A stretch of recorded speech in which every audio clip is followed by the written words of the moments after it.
So we are discussing this chapter metals and non metals. हम लोग discuss कर रहे हैं और हम लोगों ने बात किया मेटल्स क्या होता है, नॉन मेटल्स क्या होता है. क्या डिस्कस किया हम लोगों ने? Metals atoms donate electron to form positive ion and non metal atoms gain electron to form negative ion. तो आपको अगर पूछा जाए positive ions are also called what? Cations. Negative ions are also called Anions.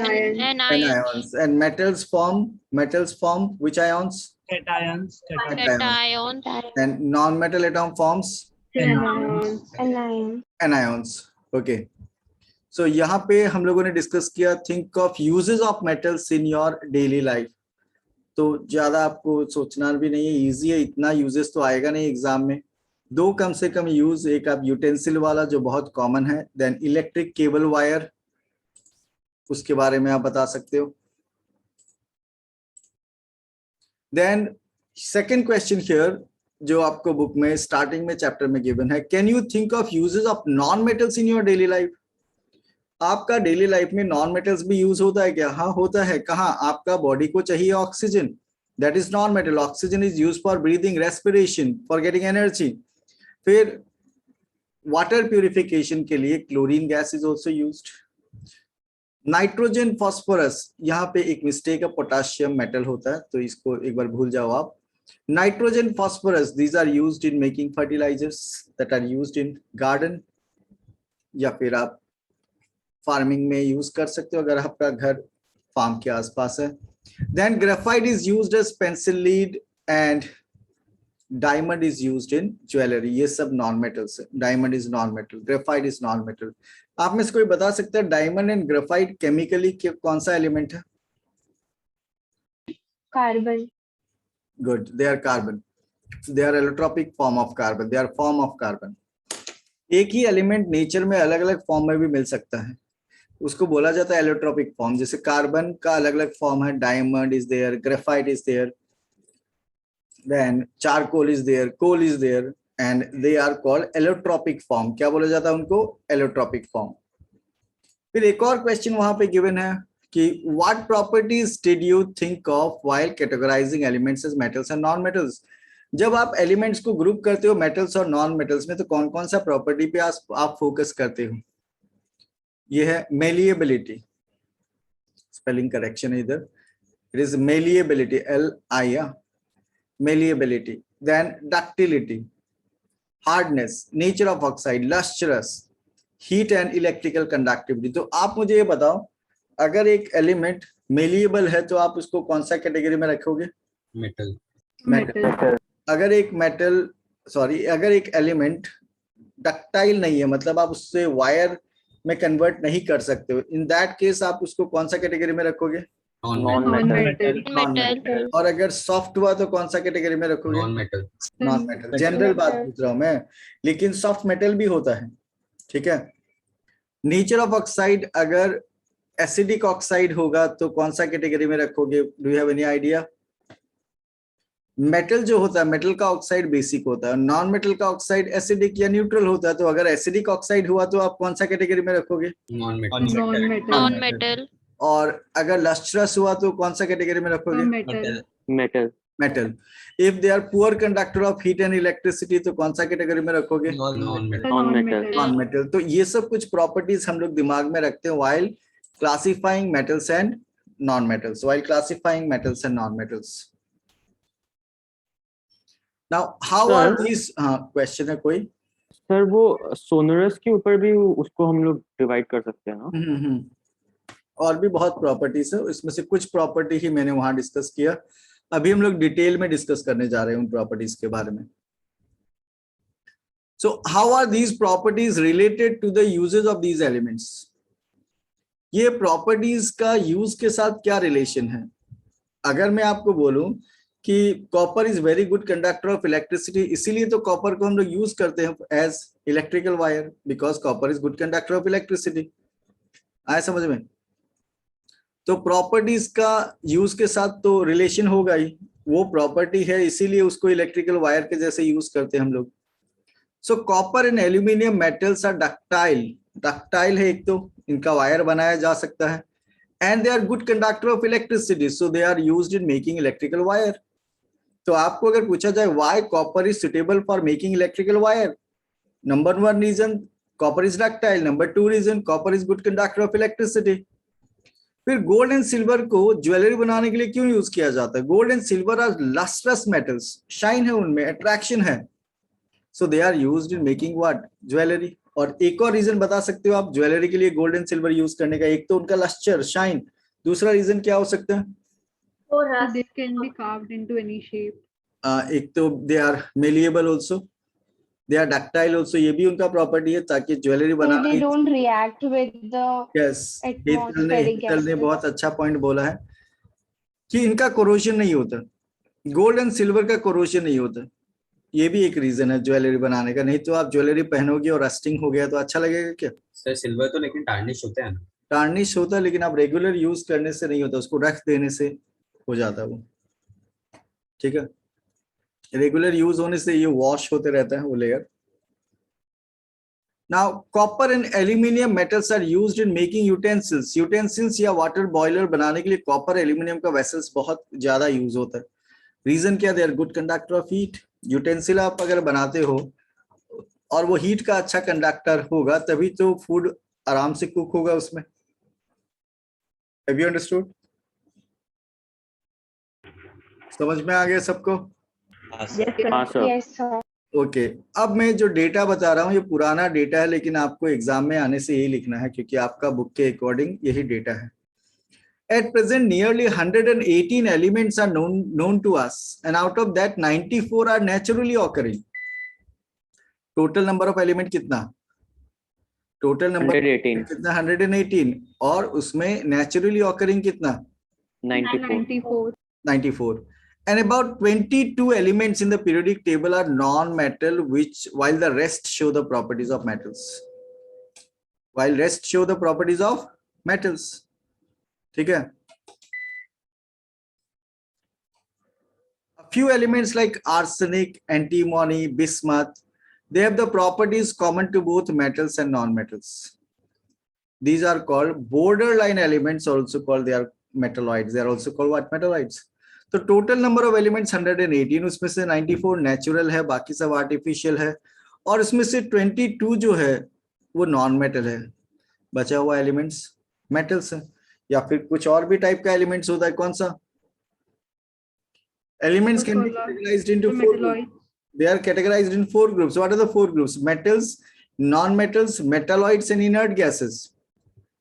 Okay, so a few elements like arsenic, antimony, bismuth etc. have properties common to both metals and non-metals, और इनको हम लोग बोलेंगे metalloids. तो अगर मैं पूछता हूँ what are metalloids, so metalloids are the elements which have the properties of both metals and non-metals. An example of metalloids: arsenic, antimony, bismuth. They are the examples of metalloids. Have you understood? Yes, sir. Yes, sir. Total number of elements कितना? So 118. और उसमें natural कितना? So 90. 94, और उनमें non metals कितना? 22. 22, 22. And those elements which have the properties of metals and non-metals? metalloids, तो ये periodic table दिखाया हुआ है यहाँ पे. पीरियोडिक टेबल का अगर मैं आपको पूछूं कि लेफ्ट में और मिडिल में और बॉटम में कौन सा एलिमेंट्स है? So metal. Metal. Right side में कौन सा एलिमेंट्स है? So non-metal. gases. मेटलॉइड्स. और कौन हमको बता सकता है कि इनर्ट गैसेस कहाँ पे है? Sir argon, krypton, right. xenon, helium right side वाले. एक्सट्रीम राइट में. Right most. एक्सट्रीम राइट में helium, neon, argon, krypton, xenon, radon. Okay, they are what? So inert gases. inert gases, Inert gases. They are inert gases. Okay. तो human civilisation, human beings metals को use करना बहुत पहले से जान गया, और सबसे पहले शायद कॉपर मेटल्स को यूज करना सीखा था human civilisation. So the knowledge about metal is very old, and copper was the first metal. Copper was the first metal to be used for making utensils, weapons, and for other works. तो कौन सा metals सबसे पहले use करना सीखा हम लोग? It is copper किस पर्पस के लिए? यूटेंसिल्स के लिए, वेपन्स के लिए, ओके। लेकिन there are some group of metals that are used for making defence equipments. कुछ मेटल ऐसा है जो डिफेंस इक्विपमेंट बनाने के लिए यूज किया जाता है, जैसे बुलेट बनाने के लिए, गन बनाने के लिए, कैनन बनाने के लिए, फाइटर प्लेन बनाने के लिए। तो इन मेटल्स को हम लोग बोलते हैं स्ट्रेटेजिक मेटल्स। क्या बोलते हैं इनको? Strategic. So metals like titanium, chromium, manganese, zirconium find application in the manufacture of what? Defense equipments. The metal uranium is probably the most expensive. हम लोग तो ऐसे जानते हैं कि गोल्ड एंड सिल्वर एक्सपेंसिव है, लेकिन कुछ मेटल बहुत रेयर है और बहुत ज्यादा काम का मेटल है यूरेनियम। कोई आप में से बता सकता है यूरेनियम का यूज क्या है? Anyone? Nuclear bomb. Nuclear bomb बनाने के लिए। और एक और अच्छा यूज बता सकते हो? से एनर्जी हम लोग को हाँ, वी कैन गेट एनर्जी। मतलब वी कैन मतलब ह्यूमन बीइंग्स नहीं, हम लोग को इलेक्ट्रिकल एनर्जी हम लोग प्रोड्यूस कर सकते हैं यूरेनियम से। आप में से कोई डिवाइस का नाम बता पाएगा? Can you name the device by which we can convert nuclear energy into electrical energy? Class 9 में मिला था। Thermo power plant. नहीं, थर्मल पावर प्लांट नहीं, ये न्यूक्लियर रिएक्टर। इस डिवाइस का नाम है न्यूक्लियर रिएक्टर। इंडिया में भी है बहुत। न्यूक्लियर रिएक्टर से न्यूक्लियर एनर्जी, जो यूरेनियम, प्लूटोनियम, ये सब में जो एनर्जी है न्यूक्लियस के अंदर, that can be utilised to generate electricity. So the metal uranium is probably the most expensive since it plays a vital role in nuclear explosions, resulting in the release of enormous energy called nuclear energy. Called what? Nuclear energy. और इन metals को बोला जाता है strategic metals. सो आप strategic metals किस purpose के लिए use किया जाता है अगर मैं आपको पूछता हूँ? To make defense mechanism. Defence equipments के लिए। और नेम टू स्ट्रेटेजिक मेटल्स अगर पूछा जाए आपको? The titanium and chromium. Okay, chromium, manganese, titanium. तो यहाँ देख सकते हो आप डिफरेंट डिफेंस इक्विपमेंट, मिसाइल विसाइल बनाने के लिए भी चाहिए, बुलेट बनाने के लिए। अब कुछ मेटल्स को बहुत पहले से कॉइन बनाने के लिए यूज किया जा रहा है। ज्वेलरी में तो यूज होता ही है, कॉइन बनाने के लिए भी, जैसे copper, silver, gold, these are often called coinage metals. Why these are called coinage metals? Because they are used for making what? Coins. Coin और ज्वेलरी जिन मेटल से बनता है उनको बोला जाता है क्या? Coinage metals. क्या बोलेंगे उनको? Coinage metal. Okay, so if I ask you name two coinage metals? Gold and silver. Copper and gold. Copper, gold, silver. Now position of the metal. आपको पता है कि पहले गोल्ड कॉइन यूज होता था, सिल्वर कॉइन यूज होता था, इसके बारे में नॉलेज है? Yes, sir. Yes, sir. So the position of the metals and non-metals in the periodic table. Position already मैंने आपको एक आइडिया दिया था थोड़ा देर पहले। अगर मैं आपको बोलता हूँ मेटल्स कहाँ पे प्लेस किया गया? Metals are placed where? On the left hand side, in the centre and at the bottom of the periodic table. आया समझ में? Metals are placed at the extreme left, known as light metals. जो एकदम left में है वो light metals है, ठीक है। While those are present in the centre, ये जो पोर्शन में मेटल्स है सेंटर में, they are called heavy metals. They are also called transition metals. Transition metal वो होता है जिनका वेरिएबल वैलेंसी होता है। आप जानते हो ज्यादातर यहाँ का मेटल्स जो है उनमें वेरिएबल वैलेंसी। आप आयरन के बारे में जानते हो, आप कॉपर के बारे में जानते हो, उनका वेरिएबल, लेड के बारे में जानते हो, है कि नहीं? आयरन का दो मल्टीपल वैलेंसीज क्या क्या है? 2 or 3. 2 और 3। आयरन का 2 एंड आयरन का 3 वैलेंसी होता है। सिमिलरली अगर आपको पूछूं मैं कॉपर का, The 4 and 1 and 2, 1 and 2, copper 1 and 2। Lead का Sir, 4. 2 4 and or 3. 2 and 4, 2 and 4। Plumbous plumbic, cuprous cupric, ferrous ferric. तो ये सब आपको वो आयन वाला शीट आप जहां भी पढ़ते हो, पढ़ने का कोई एक कॉर्नर तो होगा घर में, वहां आयन का वो शीट को पेस्ट करके रखो। अब टाइम आ गया है उसको लर्न करने का। So metals are placed where? Middle, bottom and towards the left. Right. Position of the non-metals. Non-metals कहाँ पे placed है? Right hand side. Right hand side. Non-metals are placed where? On the right hand side. Noble gases कहाँ पे? Already आपको पता है, right hand side में ही है और वो भी एकदम लास्ट वाला ग्रुप में। इस ग्रुप का नंबर पता है आपको, कौन सा नंबर है ये पीरियोडिक टेबल का ग्रुप 18 है। सो अगर आपको पूछा जाए कि पीरियोडिक टेबल का कौन सा ग्रुप में, पीरियोडिक टेबल का कौन सा ग्रुप में अगर आपको पूछा जाए कि नोबल गैसेस होता है, they are in the group 18. Okay. Now metals and non metals are separated from each other in the periodic table by zigzag line. देख सकते हो आप ये ग्रीन वाला जो पोर्शन है। The elements close to zigzag lines show the properties of metals and some properties of non-metals. These are called metalloids. The common examples of metalloids are boron, silicon, germanium, arsenic, antimony, tellurium, polonium. ये सब metalloids हैं। Metalloids दिखने में एकदम metal जैसा लगता है, लेकिन उनका प्रॉपर्टीज कैसा होता है? नॉन मेटल जैसा। ओके तो अब हम लोग बात कर सकते हैं। एक्चुअली आज का क्लास में क्या है कि अच्छा से क्लास को ठीक से सुनना है, उसके बाद आपको लर्न करना ही है, सारा लर्निंग पोर्शन आज का क्लास में। Physical properties of metals. तो अगर आपको पूछा जाए मेटल बोलने से आपके दिमाग में सॉलिड चीज आता है, लिक्विड आता है या गैस आता है? Solid. Metals are solids at room temperature, लेकिन एक ऐसा मेटल है जो रूम टेम्परेचर में आपको लिक्विड स्टेट में मिलेगा। कौन सा मेटल? मर्क्यूरी का सिंबल Hg। आप देख सकते हो mercury. Now physical properties of metals में number 2, metals are lustrous and can be polished. Metals lustrous होता है, मतलब उनमें शाइन होता है, उनको पॉलिश करने से और शाइन उनका बढ़ जाता है।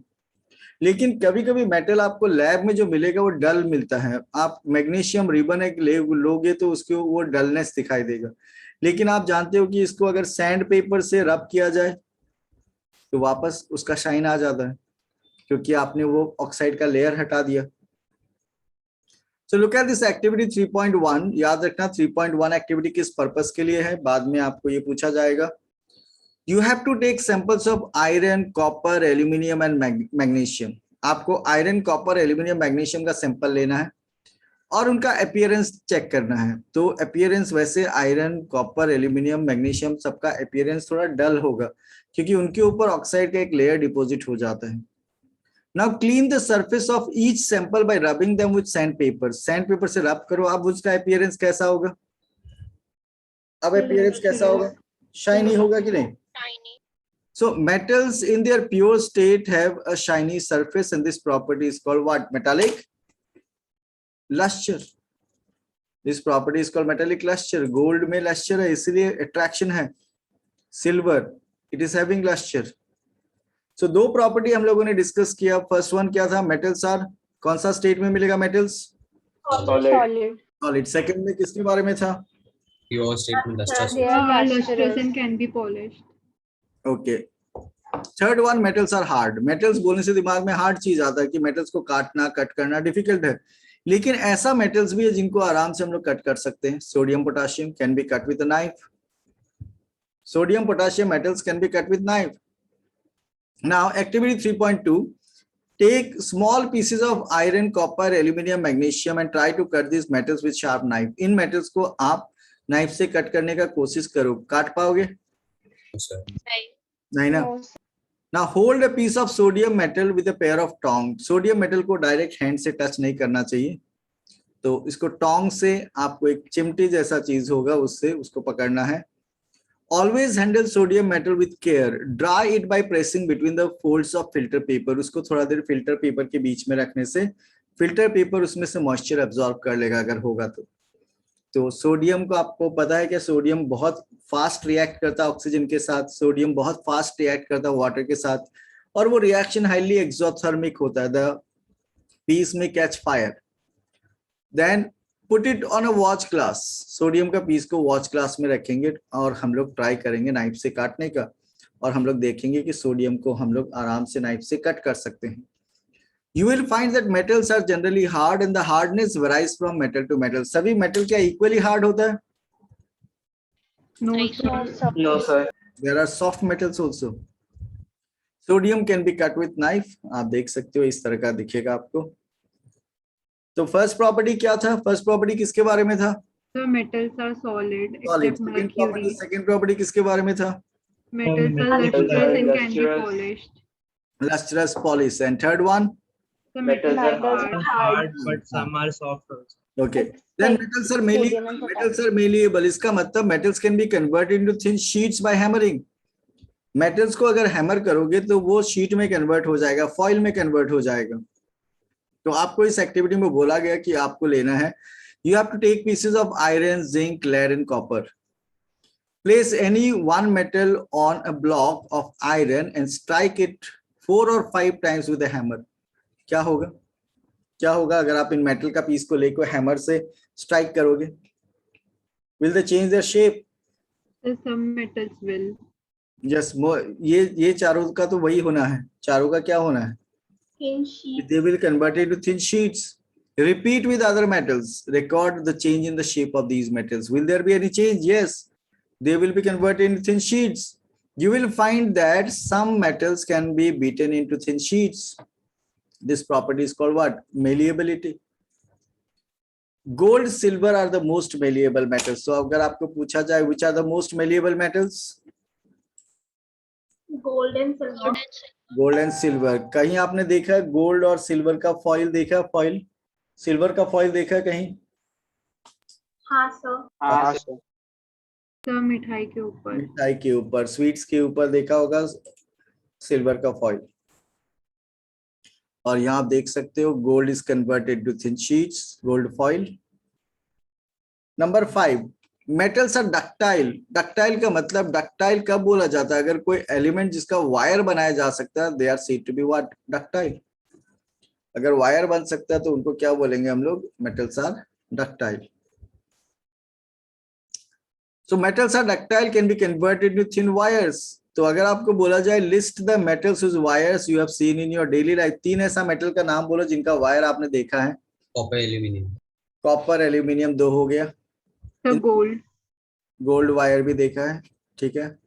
तो सबसे कॉमन में है कॉपर और एल्यूमिनियम। कॉपर वायर घर का इलेक्ट्रिकल केबल में आपको मिल जाएगा। एल्यूमिनियम वायर आपने ओवरहेड रोड पे जो ओवरहेड वायर होता है इलेक्ट्रिकल वायर, वो एल्यूमिनियम से बना हुआ होता है और घर के अंदर ज्यादातर कॉपर यूज किया जाता है। तो copper wire you can see here. अब physical property number 6, metals are good conductors of heat and electricity.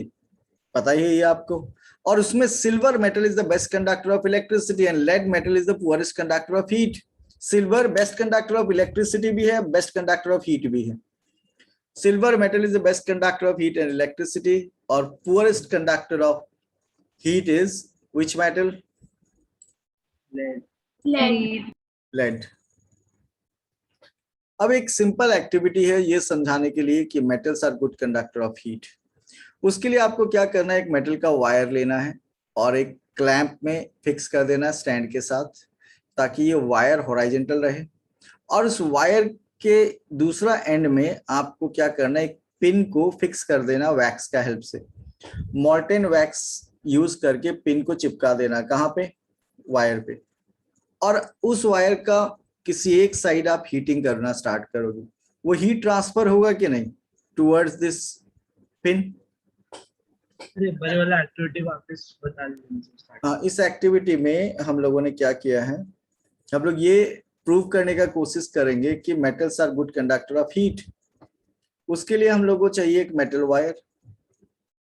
One end of the metal wire is fixed on a clamp with the help of a stand such that wire remains in which condition? Horizontal condition, horizontal position।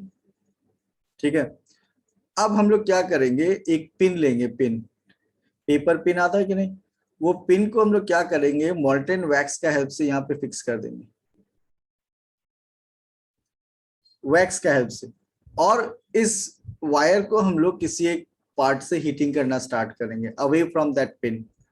और हम लोग देखेंगे after some time pin falls down, pin नीचे गिर जाता है। आप बता सकते हो पिन क्यों नीचे गिर गया? क्योंकि वैक्स मेल्ट हो गया। वैक्स मेल्ट हो गया सर हीट के कारण। वैक्स मेल्ट क्यों हो गया? Because Heat. It is transferred. Heat is transferred. Heat is transferred. This activity proves what? Metals are good conductor of heat. That metal wire is a conductor of heat. Metal wire is good conductor of heat. Have you understood the activity? Yes, Yes, sir. sir. Easy लग रहा है Yes. कि नहीं chapter अभी तक? Yes, sir. Yes, sir. Then another activity क्या लग रहा है इसमें क्या प्रूफ होने वाला है? डायग्राम देख के बता सकते हो. Good Metals conductor. are good. Electricity. Electricity. Metals are good conductor of electricity. You have to set up an electric circuit. एक ऐसा इलेक्ट्रिक सर्किट बनाना जहां पे ये दो फ्री एंड होना चाहिए, जिसमें दो क्लिप होगा. इस क्लिप के बीच में अगर आप कोई मेटेलिक वायर रख देते हो तो बल्ब ग्लो होगा कि नहीं, बताओ. होगा. Yes, sir. So set up an electric circuit and place the metal to be tested in electric circuit between the terminals A and B as shown. Does the bulb glow? Your answer? Yes, sir. Yes, sir. Yes. What does this indicate? The metals are good conductor of electricity. Metals are good conductor of electricity. You must have seen that wires that carry electric current in your homes have a coating of PVC. देखा है कभी? घर में जो wiring किया जाता है उसके ऊपर एक कलरफुल कोटिंग देखा है कि नहीं आपने, प्लास्टिक का जैसा, पीवीसी जैसा, Yes, sir. कलर का, येलो कलर का, लाइक दैट. ये क्यों होता है? ये रबर लाइक मटेरियल या पीवीसी मटेरियल क्यों होता है? उसके ऊपर कवर क्यों होता है? To prevent electric shocks. To prevent electric shock, to prevent leakage of electric current, to prevent short circuit. Okay. So why are electric wires coated with such substances? Because these substances are insulator. ये substance कैसा है? Insulator. They will not allow electric current to pass through them. Have you understood? Yes, Yes, sir. sir. Yes, sir. Okay. So number 7 property metals के बारे में. Metals का बाद नाम सुनते ही आपको क्या लगता है? Metals light चीज है या heavy है? Heavy है. Heavy. Yes. So metals they have high densities and metals are heavier. Exception sodium, potassium, they are light metals. कुछ metal light भी, इतना light कि वो पानी में भी float करने लग जाता है. But normally metals are heavy. Lithium, sodium, potassium, they are light metals. Lithium, sodium, potassium. Now property number 8. Metal बोलने से आपको क्या लगता है? Easily melt होगा, boil होगा क्या? No, sir. हाँ sir. नहीं, sir. मेटल को कैसे बॉईल करोगे? बहुत ज्यादा टेम्परेचर का जरूरत पड़ेगा. मेटल को मेल्ट कैसे करोगे? बहुत ज्यादा टेम्परेचर का जरूरत पड़ेगा. That means they have high melting point and boiling points. Due to high melting point metals like tungsten आपने सुना होगा पहले भी. टंगस्टन का सिंबल है W. Metals like tungsten is used for making filament of electric bulb. Electricity chapter में बोला था मैंने. आप बता सकते हो एक रीजन तो हाई मेल्टिंग पॉइंट है, दूसरा रीजन क्या है? Tungsten. Higher resistance. Higher resistivity. ज्यादा प्रॉपर्टी के बारे में बताओगे तो रेजिस्टिविटी. एक्सेप्शन, जनरली मेटल्स का melting point boiling point high होता है. Exception, metals like sodium, potassium, they have low melting points. Sodium and potassium का मेल्टिंग पॉइंट हाई है या लो है? Low. Metals in general have very high melting and boiling points. However, gallium, cesium, they have low melting points. Okay, gallium, cesium का melting point कम है. Gallium का melting point इतना कम है. Gallium has such a low melting point that it melts on our palm.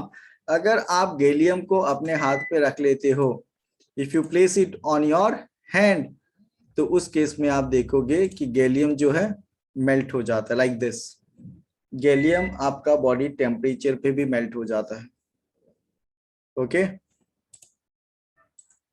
So we are discussing what properties. हम लोग क्या discuss कर रहे हैं? Physical Properties. और फिजिकल प्रॉपर्टी में नंबर 9 का बात हम लोग कर लेते हैं. Number 9, metals are sonorous. Sonorous मतलब they are sound producing. Metals which produce sound on hitting a hard surface or hard object, so they are called sonorous. और मेटल का साउंड थोड़ा डिफरेंट होता है कि नहीं? कि रिंगिंग साउंड होता है कि नहीं? मेटल का साउंड एक रिंगिंग साउंड होता है कि नहीं? जैसे बाइसाइकिल बेल बजाना, ringing sound. The sound produced by metal on heating is called metallic clink. Metal का जो साउंड होता है उसको बोला जाता है मेटालिक क्लिंक. क्या बोलेंगे हम लोग? Metallic. metallic clink. Sound produced by metal is called metallic clink. तो आपने ऐसा साउंड प्रोड्यूस किया ही होगा कभी न कभी। और अब हम लोग बात करेंगे नॉन मेटल्स, और नॉन मेटल्स का जो फिजिकल प्रॉपर्टीज है वो ऑलमोस्ट मेटल्स का ऑपोजिट है, तो अभी ज्यादा हम लोग को दिमाग यूज नहीं करना है।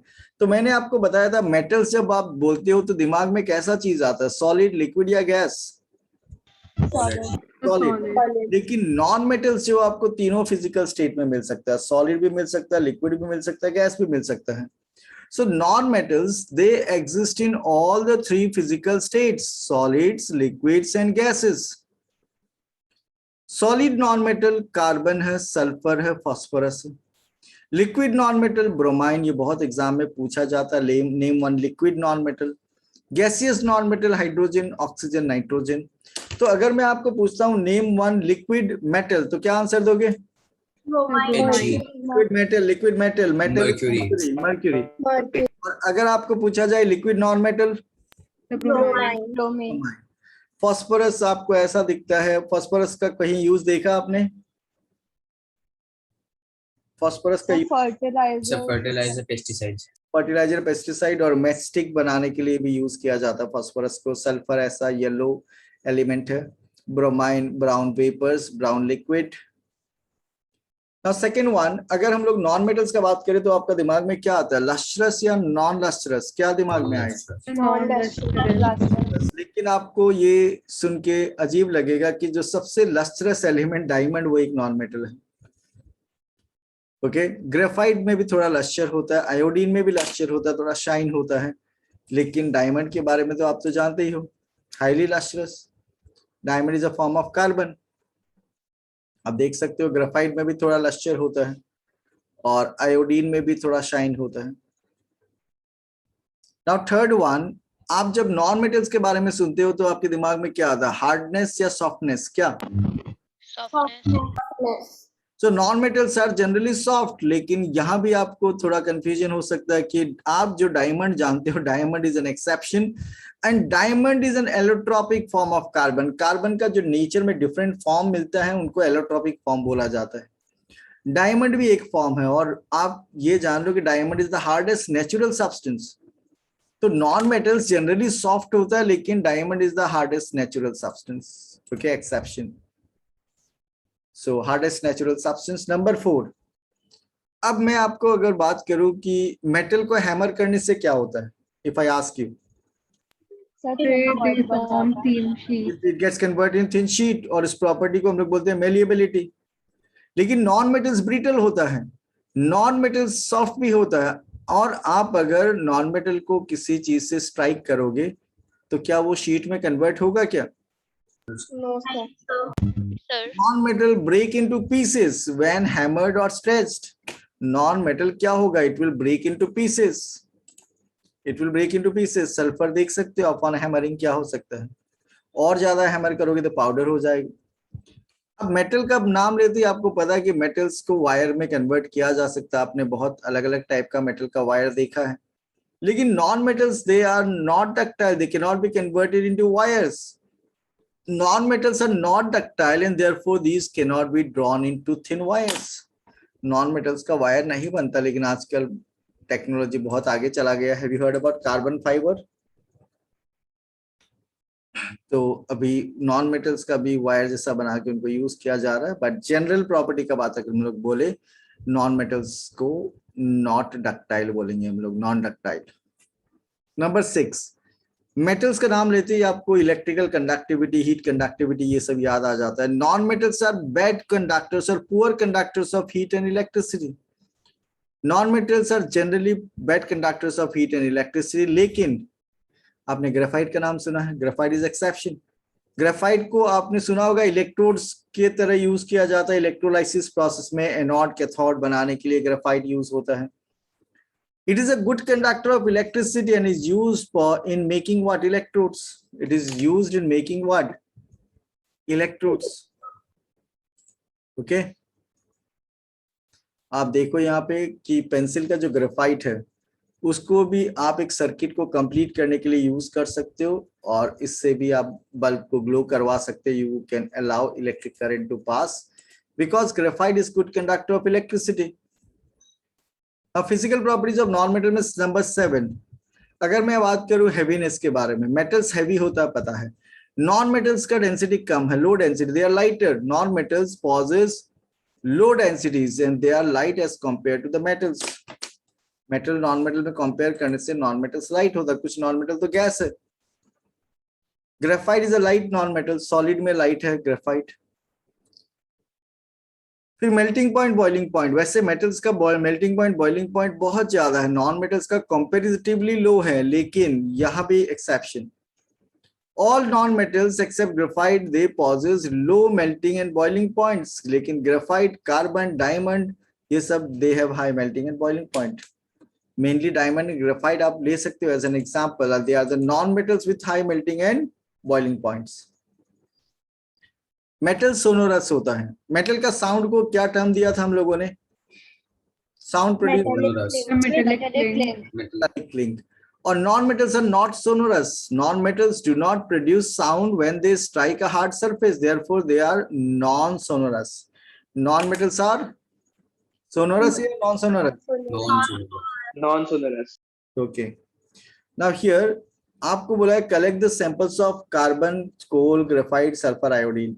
और इनके साथ वही एक्टिविटीज करना है जो 3.1, 3.4, 3.6 में दिया हुआ है. तो आपको अगर मैं पूछूं कि 3.1 में क्या था, कुछ याद है आपको? किसके बारे में था 3.1 एक्टिविटी? मेटल्स के ऊपर. लस्टरस के ऊपर.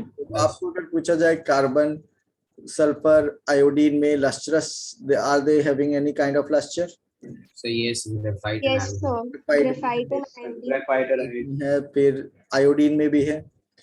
3.4 में क्या डिस्कस हुआ था, कुछ याद है? मेलिएबिलिटी के बारे में था क्या? हाँ सर. या इलेक्ट्रिकल कंडक्टिविटी होगा. सो यहाँ पे अगर मैं वही सब बात करूं कि अगर मैं मेलिएबिलिटी के बारे में बात करूं तो are they malleable? Coal, graphite, sulphur, iodine, are they malleable? Coal, graphite, sulfur, iodine, are they malleable if I ask you?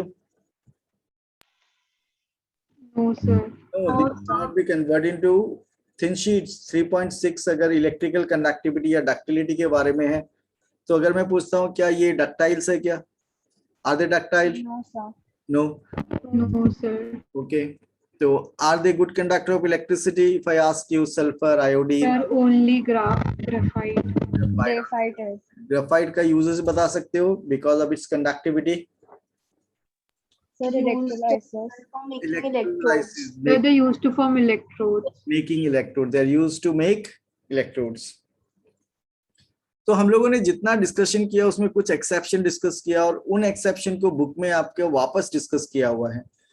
और मैं बता देता हूँ एग्जाम में क्वेश्चन जो आते हैं ज्यादातर इसी टॉपिक से आए हुए हैं maximum time.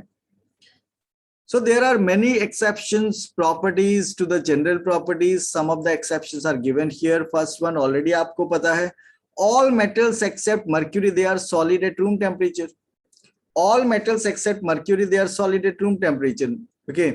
Metals in general have high melting and boiling points. However, gallium and cesium, they have low melting points. और gallium के बारे में मैंने बताया था, it has such a low melting point that it melts on our palm. आपका body temperature 37 degree centigrade और 37 degree centigrade में ये मेटल मेल्ट होना स्टार्ट हो जाता है. Okay. Metals are generally hard, लेकिन सोडियम, पोटेशियम आप जानते हो दे आर सॉफ्ट मेटल्स, इतना सॉफ्ट कि you can cut with a knife. Non metals are generally non lustrous, लेकिन ग्रेफाइट, आयोडीन, डायमंड के बारे में आप जानते हो they are the non metals which have lustre. Non metals are generally soft, but diamond के बारे में आप जानते हो कि कार्बन का एक फॉर्म, एलोट्रोपिक फॉर्म, जो बहुत हार्ड है. And diamond in fact is the hardest natural substance known. आप जानते हो कि non metals they are poor conductor of electricity, लेकिन आप ये भी जानते हो ग्रेफाइट एक नॉन मेटल है जो unlike other non metal is a good conductor of electricity. Okay. अब करना क्या, आपको तो याद करना है, सब बातें मैंने बता दी और मटेरियल आपके पास है. जितना कुछ यहाँ पे आपको दिखाई दिया सब कुछ मटेरियल में अवेलेबल है. अब मैं आपको पूछता हूँ व्हाट आर मेटालॉइड्स, तो इसका आंसर भी आपके पास है. Metalloids are the elements that possess the properties of both metals and Non-metal.